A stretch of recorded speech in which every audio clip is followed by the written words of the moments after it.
तो आइए आज फैक्टर की तरफ हम बढ़ते हैं। फैक्टर का ये क्वेश्चन है, हिंदी में कहेंगे गुणनखंड, इंग्लिश में कहेंगे फैक्टर। इस तरह के क्वेश्चन को सॉल्व करना है तो किस तरीके से चलेंगे, थोड़ा सा उसको समझेंगे। फैक्टर के क्वेश्चन बहुत आसान होते हैं, थोड़ा सा केवल अपने दिमाग को कंसंट्रेट करके लगाइए।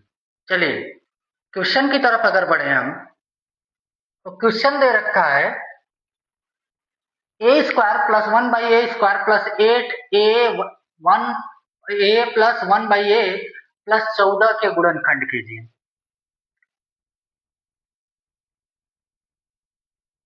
थोड़ा सा क्वेश्चन को अगर हम समझें, क्वेश्चन अगर हमारा इस सिचुएशन में बन जाए x square plus 8x plus 14, तो मुझे जो है इस तरीके से सॉल्व करने में आसानी हो जाए।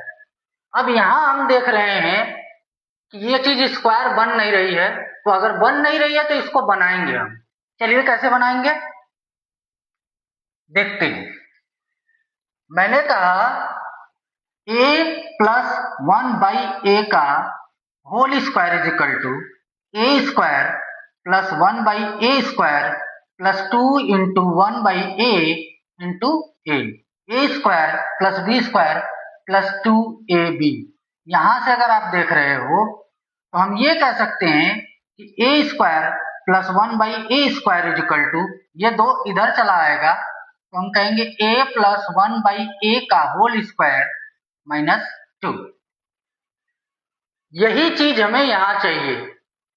हमने कहा इस क्वेश्चन में ये ना देख के ये उठा दें, तो हम कह रहे हैं ये उठा के इसको यहाँ पुट अप कर लें। अगर इतनी सारी चीजें समझ में आई तो मैं ये कह लूं कि A square plus 1 by A square की जगह हम क्या रख दें, ए प्लस 1 बाई ए का square minus 2 plus 8 A plus 1 by A plus 14। ये हो जाए हमारा समीकरण। सारी चीजें वही है, A square plus 1 by A square की जगह ए प्लस 1 बाई ए का होल स्क्वायर माइनस 2 कर दिया। चलिए अब सॉल्व करने में आसानी हो गई। मैंने कहा x square plus 8x plus इसको घटा देंगे तो उस टाइप में बन जाएगा। चलिए देखते हैं।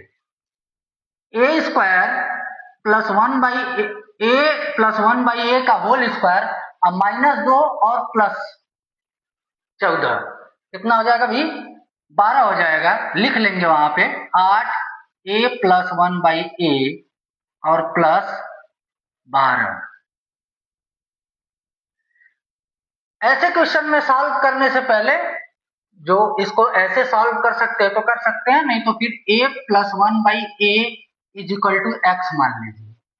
अब सिचुएशन क्या बन के आएगी, x square plus 8x plus 12। अब ऐसे क्वेश्चन को आप लोग सॉल्व किए हो तो मैंने कहा एक्स स्क्वायर प्लस 4x,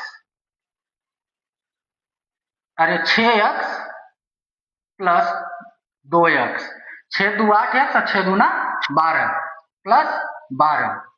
अब मैं सॉल्व करूं तो आ जाएगा x common, x plus 6 plus 2 common, x plus 6। अब हम कह सकते हैं एक कोष्टक में x प्लस 2, एक कोष्टक में x प्लस 6। अगर समझ पा रहे हो तो x के जगह a plus 1 by A plus 2 रख दें और एक जगह a plus 1 by A plus 6 रख दें। तो हमने कहा a प्लस 1 बाई ए 2 और 6, अगर वहीं से देखें तो ये आंसर आएगा, या ये आंसर तो होगा नहीं क्योंकि x की वैल्यू पुट करेंगे, पुट करके देख लो x plus 1 by x plus 2 और x plus 1 by x plus 6, ये हमारा आंसर होगा। सॉरी a प्लस, x की जगह क्या करेंगे, a plus 1 by A put करेंगे तो a plus 1 by A plus 2 एक कोष्टक में, a plus 1 by A plus 6 एक कोष्टक में।